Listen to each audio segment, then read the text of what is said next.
Hello everyone, আসসালামু আলাইকুম। আশা করি সবাই অনেক ভালো আছেন। আলহামদুলিল্লাহ, আমরা অনেক ভালো আছি। যেহেতু এখন রোজার দিন, আমি এবং আমার হাজব্যান্ড রোজা রেখেছি। আর যেহেতু আমার দুটি বাচ্চা, ওরা তো রোজা রাখতে পারে না, এই জন্য ওদের জন্য রান্না করে নিব। ওরা ডিম খেতে খুবই ভালোবাসে, এই জন্য আমি ডিম দিয়ে ফুলকপি দিয়ে রান্না করবো। আমি প্রায় সময় ডিম দিয়ে ফুলকপি রান্না করে দিই ওদের জন্য। ওরা এটা খেতে খুবই ভালোবাসে, পছন্দ করে। তো ওদের জন্য তো দেখতে পাচ্ছেন রান্না করব। যাদের দুইটা বাচ্চা আছে পিঠাপিঠি তারাই বুঝবেন বাচ্চাদের নিয়ে কাজকর্ম করা কি যে কষ্ট, একমাত্র মায়েরাই বুঝে। সারাদিন দুজন একসাথে খেলাধুলা করবে, আবার হঠাৎ হঠাৎ দুজন লেগে যাবে ঝগড়া। তো এই করেই চলতে থাকে আমার সারাটা দিন। এই ফাঁকে ফাঁকে আমি টুকটাক করে কাজকর্মগুলো করি। তো দেখতে পাচ্ছেন আমি তরকারিটা বসিয়ে নিচ্ছি। এদিকে তরকারিটা বসিয়ে দিয়ে আমি অন্যান্য কাজকর্মগুলো সেরে নিব।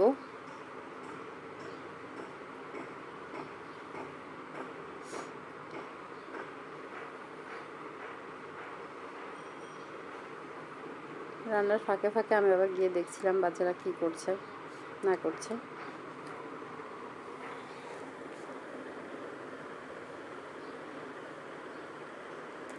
আসলে প্রকৃত সত্য কথা হচ্ছে, আপনি যদি কখনো উপরে উঠতে চান, আপনার আশেপাশের লোকেরা আপনাকে টেনে নিচে নামানোর চেষ্টা করবে, কখনোই আপনাকে উপরে উঠতে দিবে না।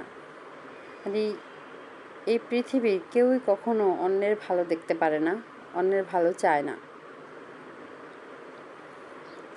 তাই আমি মনে করি প্রত্যেক মানুষকেই, সে ছেলে হোক বা মেয়ে হোক, তার নিজের পায়ে দাঁড়ানো উচিত, তার নিজের কিছু করা উচিত।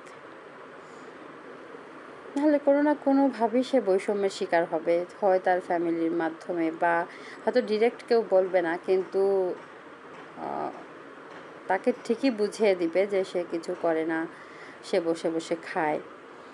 তো দেখতে পাচ্ছেন এখানে তেঁতুল বাড়ি থেকে আনা হয়েছিল, আমি এখন খোসাগুলো ছাড়িয়ে নিয়েছি, আর এগুলো কাঁচা ছিল।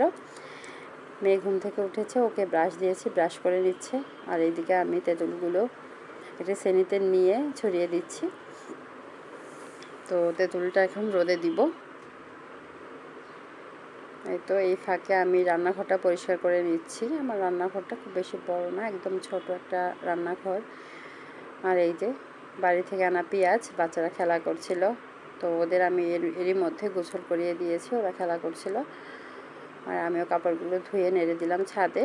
তো এই ফাঁকে আমি ওদের খাওয়া দাওয়া করিয়ে ঘুম পাড়িয়ে দিয়েছি। ওদের ঘুম পাড়িয়ে দিয়ে আমি আবার ইফতার তৈরি করতে চলে এসেছি। আজকে এই পর্যন্তই। আল্লাহ হাফেজ।